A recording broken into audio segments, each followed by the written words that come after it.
Hello everybody and welcome.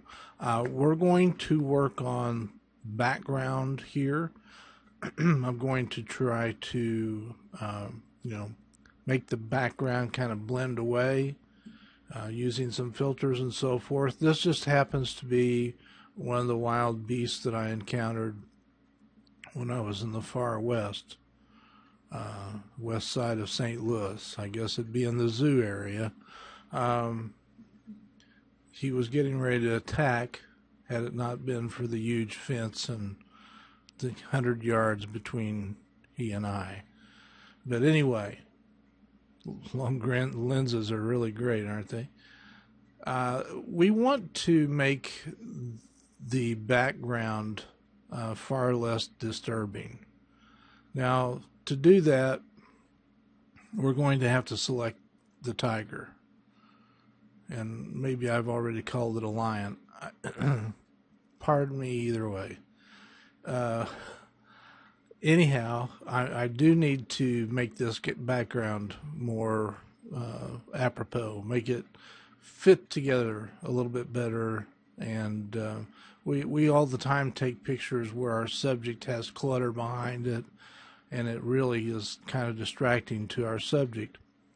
And I'm also going to bring some depth to this image, and I'm also going to make the tiger look like it's coming out of the photograph a little bit. Okay, so first thing we want to do is make a new layer.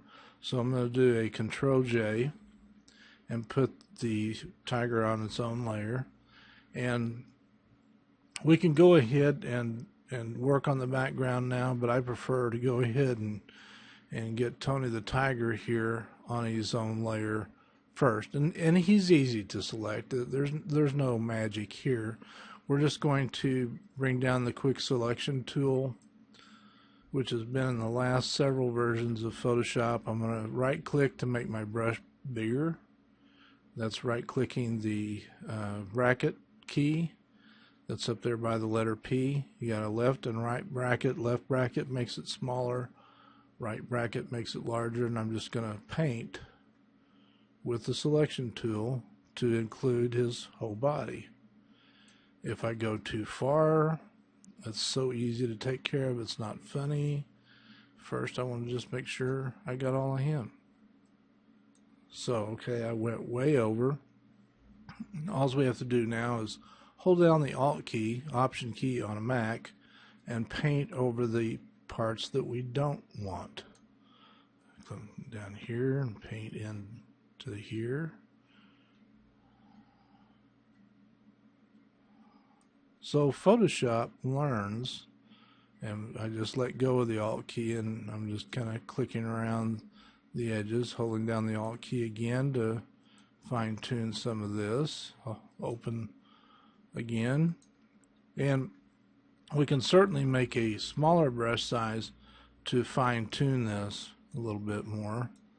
I'm holding down the Alt key, Option key on a mask to deselect some of that, and get right in here. I don't need any of that. Tail looks good. A little bit here on the side. Make sure all the fur is in there. Looks pretty good. And I'm going to go up here to the top and click on Refine Edge. And you see what we've got based on this. And we can use white, we can use black, we can use it on its own layer. We can use overlay. Whichever helps us to make the thing easier to clean up, basically, is what we're all about. And I like it on the white in this particular case. So I'm just going to click somewhere else. So this box here goes away. I just click up here on the title bar. And I can just go around the edges, like right here, and stroke it. If I don't like it, which I don't, I'm going to Control Z. And let's try Smart Radius and move it up quite a bit. And you see we get some jaggies here and there. Don't worry too much about that. If I zoom in, I'm holding down the Control key and the space bar clicking the mouse, and you see what we've got right around here is kind of coming into his fur, and we can go right here and click on the erase refinement tool and basically paint, and that pops back in. It's the edge that we're really trying to refine.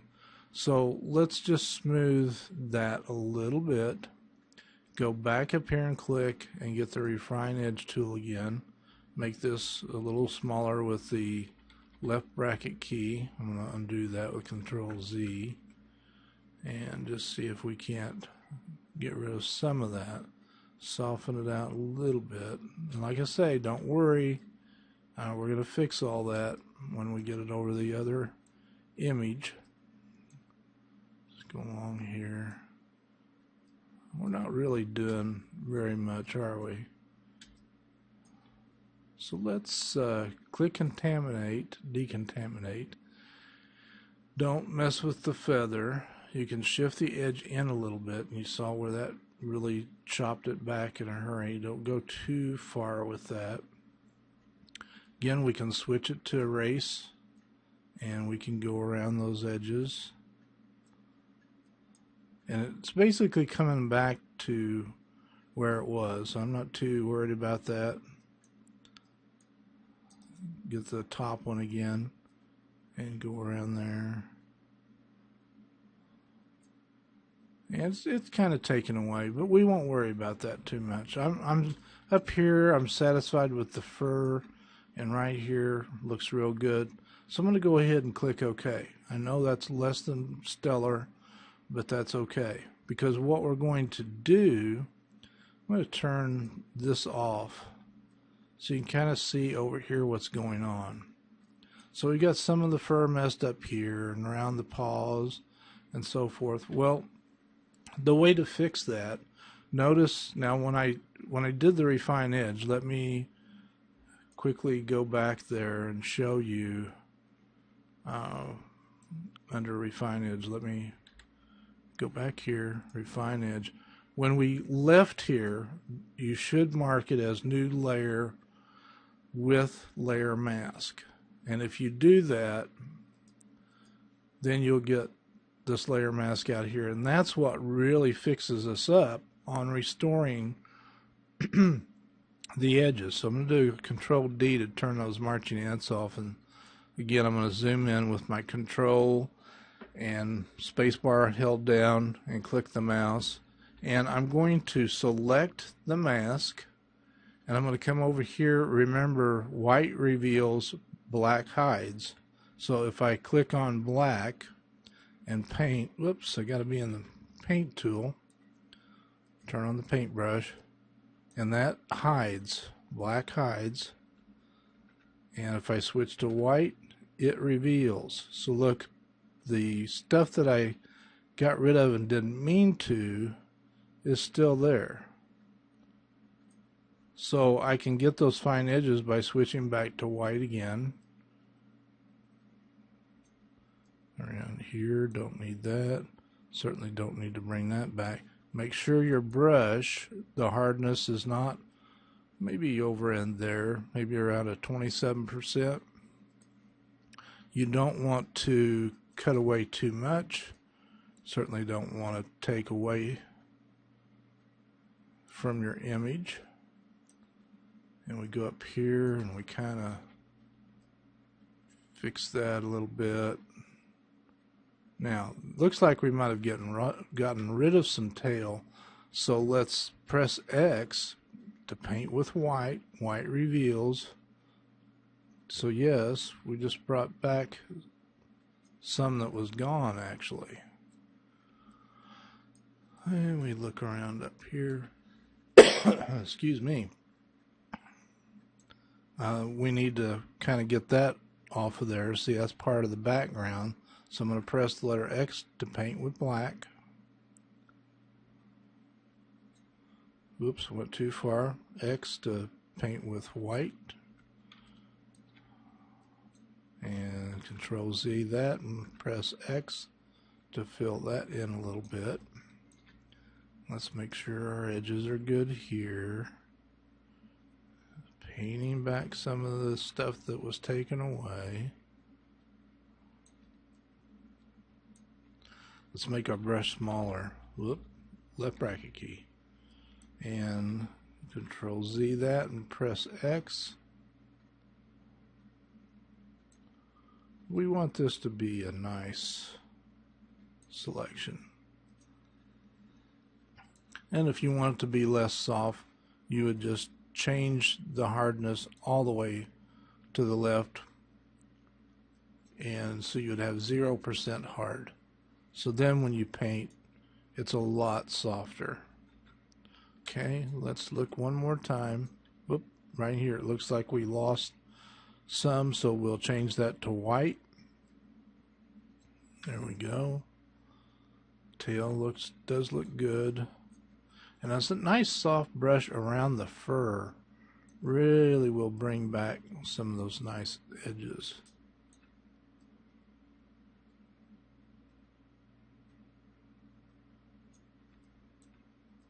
Just got to be careful, you don't want to bring the background back with it. Alright, let me make that smaller, and that's Control minus, Command minus on a Mac. So now we have our lion on its own layer, right? Here's the mask. I'm going to go ahead and say that the mask is good.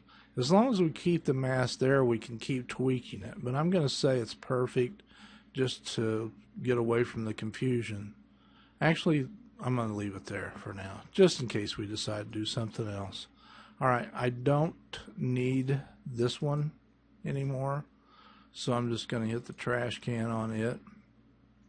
This is our background that we need to do something about. Now, if I just blur this, watch what happens. If I go to Filter, Blur, Gaussian Blur, the background looks okay. And we turn the good one on, you'll get a glow around your subject. The glow is the old tiger that's sitting there.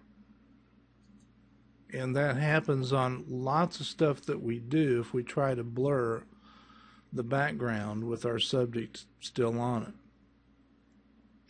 So if we, let me undo this, Control-Z, and let's actually go further. Let's go Blur, Gaussian Blur, and we'll take it up even higher, which is crazy. But this is how big now it's making the lion blur. So you click OK and turn it on. Now the lion, or the tiger, sorry, appears to be floating in air. So that's not good either. So let's Control-Z that, and let's try going back down. I am going to create one more layer because I want to show you another thing too. We'll just turn that one off. Okay, let's go to Filter, Blur one more time, Gaussian Blur, and let's just take it down to where we would normally want the background to be. And let's see. That may be a little bit much. Let's try it though. Click OK. Turn the tiger back on, and you can still see that glow around. It's an outline around it. And again, there's a little bit of floatiness going on. You can really see the glow of the other tiger from the blur down here. So let's undo that and try to make it just right. Let's Control-Alt-Z here. And let's try it one more time. Turn that off. Filter, Blur, Gaussian Blur. And let's try somewhere in there. Turn that tiger on. And maybe the background isn't blurred enough here. That's, that's one of your, call you might want to make. Let's double our effort. Let's run it again. Just go to the top. And you can keep doing that so it has multiple steps. And that looks fairly decent. But see that glow around there?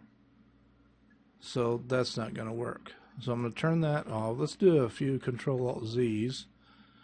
And what we need to do is make this tiger basically go away. So what we're going to do that, we're just going to use the lasso tool to make a quick selection around all of the tiger. And it does not have to be any, particularly well done. Now there's not a lot of picture left for it to fill in, with other data, but it'll do an okay job. So let's go to Edit, Fill, Content Aware, make sure that's checked. Click OK. It takes a few seconds to run it, depending on your processing speed and the amount of RAM you got. So this isn't terrible. It got rid of it, and you don't see any traces of the tiger. Control-D to turn off the marching ants. And now if we turn the tiger back on, you see there's no glow around it or anything like that. So now we can go over here and do the filter blur, Gaussian blur, and we can blur comfortably and not worry about a glow being around our tiger.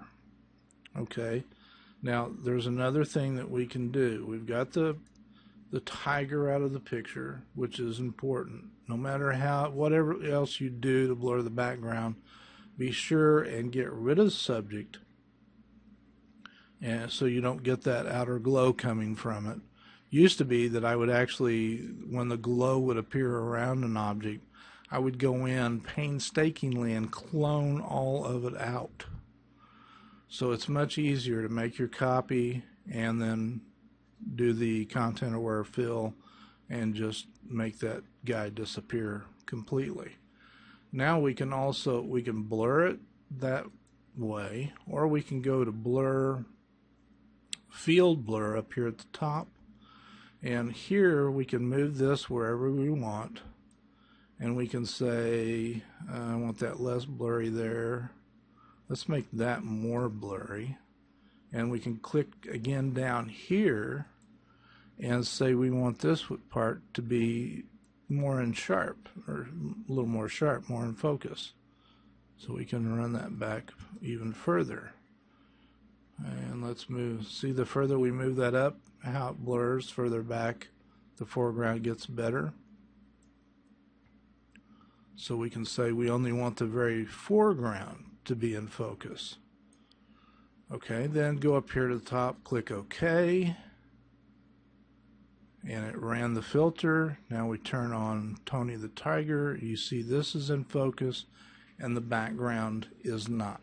So that's a really nice way of controlling depth in an image. Now to make the tiger look more like it belongs there, we can click on that layer, click on the FX, click on drop shadow, and then with the drop shadow on, change the size, and we can distance it a little bit, and then drop the opacity, click OK. And if you turn that off and on, you can see we've more grounded the tiger where he is. Now what about the fact that I said we can have the tiger look like he's coming out of the frame? Well, the tiger now can be made any size we want him to be. Let me do a Control-0 here to fill the frame with him. I'm going to click on him to make him selected and do a Control-T, and I'm just going to pull him down with the Shift key down, move him over a bit. That should be pretty good. Let's move him up a bit. Kind of fill the frame with him, and then I'm going to hit enter, or I can just double click to make that work. And now I'm going to build a frame. So let's create a new layer, press the new layer icon down here, and I'm going to use the selection tool and click and drag to select the whole image. Then I'm going to go back up here in the corner, hold down my Alt key, which turns that into a minus sign. And I want to select a point in here that's even for these two sides. So I want it right in the middle. Let's create a kind of a thick frame, and then we drag it down, and we try to look it over and make sure all of this is, you know, pretty much the same size, and then let go on the left mouse button, and there we have the makings of a frame. Now here's one of the things that photography students and even some experienced photographers have a problem picking what color frame to go with their subject. I mean, it is difficult. A lot of people really struggle with that. So think about this. What color would you mat this to go into a nice wood frame? Well, here's what I like to do, is create a mat around the image and fill it with a color. Right now, I can go here and sample the color that's on the line. So I press the letter I to turn on the eyedropper, and if I look in my color picker, there's the color. So I'm going to fill with this top color. To do that and have it on its own layer, we'll call this layer frame so we don't mistake it for something else. And to fill with the foreground color, we hold down the Alt key and hit backspace. So now we have an instant frame. Now I'm going to, instead of do Control D, I want to get rid of the marching ants to get rid of any confusion, but I still want them to be there so I don't inadvertently make marks out inside the screen somewhere. So I'm going to do a Control H, which hides the marching ants. They're still there, we just can't see them. All right. I'm not nutty about this matte color, although it's sampled from some of the fur right here. What about the fur that's right here? Something that's close. You see what the color is. Now hold down the Alt key, hit backspace. Pretty bright. Well, let's say we that, you know, it looks better, but maybe that's still too bright, where it isn't still, it just became too bright. So let's look at something up here on the forehead, and Alt click. That's kind of nice. What about over here? And that comes from the actual reflection in the water. Alt click to fill with that. How about the grass? Alt click to fill with that. So you can go, you can play all you want to with this matte color this way. So when you go to the store to buy a matte for your picture, you know exactly what color is going to work best with your image. What if we wanted to play off this gray here? It's actually got a blue, purpley color to it. That's cool too. Right in here. Right back here. Kind of nice, isn't it? So you get to pick. That's the beauty of this program. You make the decision. I'll sample right over here. What we're trying to do is find that color for the matte that works with what's in the picture. There's got to be a color that makes the connection better. There are lots of colors that will work, but there's a color in there somewhere that really helps frame out the lion or tiger. Sorry, I keep doing that. And just, makes all the difference in the world. I'm going to stop there, stop experimenting, because I want to make the tiger look like he's coming out of the frame.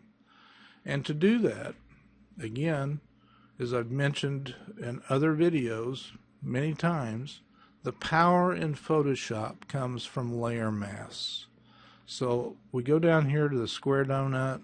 That's the layer mask. Click that. And it's already filled with black, which I don't really want that. So I'm going to, white is the foreground color. So if I want to fill this matte with white, I hold down the Alt key, hit backspace, and it just fills it with white. So now I'm going to turn on the paintbrush, and if I want to hide something, I paint with black. If I want to show, I paint with white. So right now, if I paint with white up here, there's nothing here to reveal. We haven't really done anything. So for me to actually reveal, I need to paint with black, or I can press the letter X.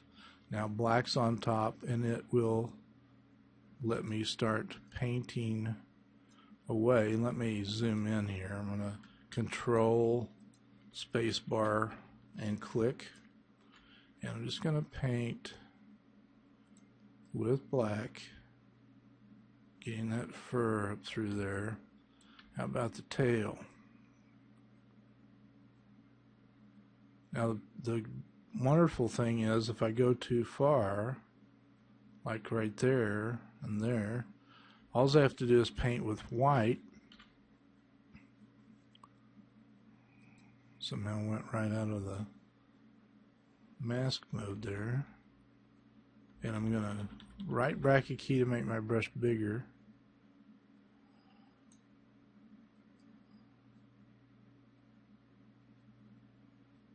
So there's the tail. And I could also go down here to the feet. And I had the, remember I had the wrong color up, is what I did. So with black, letting reveal, we let those powerful claws come out in the image. If we go too far, we simply press X to start painting with white. White will cover back up. I might have said that backwards earlier. Sometimes when I'm working, I get it backwards. Let's go up here and paint again with black to let this bottom show through. And where's the edge of the tiger? Right there. So X, and we can hide that back in there.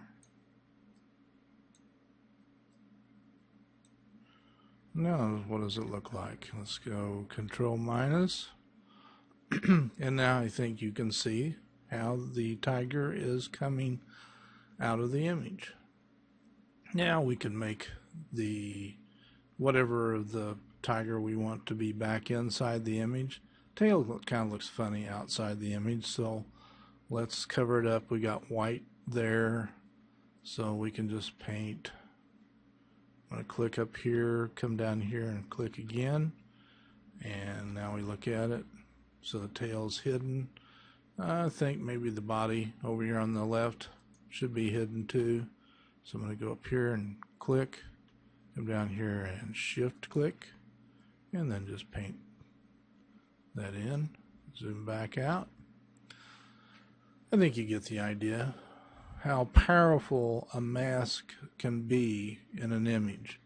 And also we're able to control the background to make the background a lot smoother by going to filter, and we need to make that filter and down to blur and field blur. Gaussian blur works, but it throws the blur across the entire screen. Now the other thing that you can do with Gaussian blur, and let me show you that real quick. Down here is the blur that we have. Let's turn that off, turn this one on, and I'm going to do the content aware again. So I'm going to show you a little bit different thing. Is controlling Gaussian blur. That's what we're going to learn now. So I'm going to do an edit and fill, content aware fill. Get rid of our lion one more time. So our lion's gone again. Now this time I'm going to do a copy of this background. So Control J. So now we have two copies of this, and I'm going to throw this other one away. We don't need it anymore. So these are brand new ones. Now, to do a filter, blur, Gaussian blur, which blurs everything in the image. Let's just say we want a heavy duty blur like that. We click OK. We turn our tiger back on, and we have the same kind of thing going on. He's floating. Everything from front to back is got the same amount of blur to it, right? So what we can do is click on the square donut again, the layer mask, and paint with the paintbrush. Remember, black will reveal. So let's just click that. We're going to be painting with black right over here. See how it's letting that corner shine through to this is what it's doing, letting this layer show through.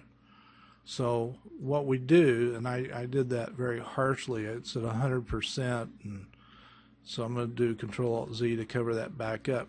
I like to change my opacity down around 30%, and then just kind of move that in there, bring back just what we want to, and you see we've got a pretty good control over the blurring of the background just by using a layer, a Gaussian blur with a layer mask. We can also let in some of this back here. Just painting in that layer mask is all we're doing. Paint over here, and you see where we're painting is revealing. If I press X, now we're covering back up again. And if we go 100%, we cover those areas real quickly. And back across there. Now it's completely blurred everywhere. Right? So, again, let's just change that back to around 30. And we'll paint, and we can soften the brush up. Really makes a big difference. So make sure your brush is all the way to the left. That means the hardness is turned off. And we can use a really big brush and then softly stroke it in with black. So I got to change that to black.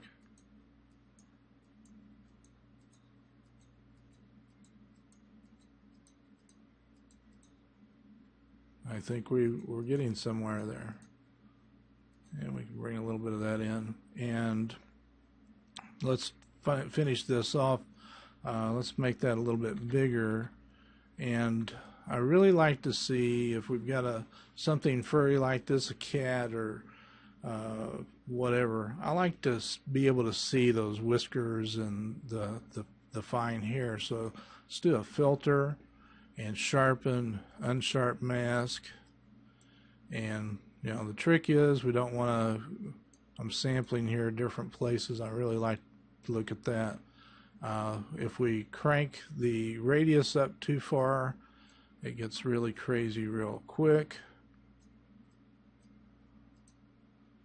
I want to say something in here. It's got a lot of sharpening. That's okay. Click OK. And then you can go to Edit, Fade Unsharp Mask. This allows us to completely control just what we did. So I'm going to run that all the way to the left, and you see how it all softened back out again. So we can just take it up until we're happy. If we end up all the way back up, that's okay too. Let's say right in there is good. And I'm going to go and turn my frame back on. Zoom out a little bit. You see we've got, this is in focus, and then out there is lost It's just blur. Nothing really to distract. We've controlled how much we want in focus. We've made our own frame, and we can still change the frame color to whatever we want. I'm going to put a little drop shadow in here on the frame, and I can make it a little bit bigger, build a little depth in there.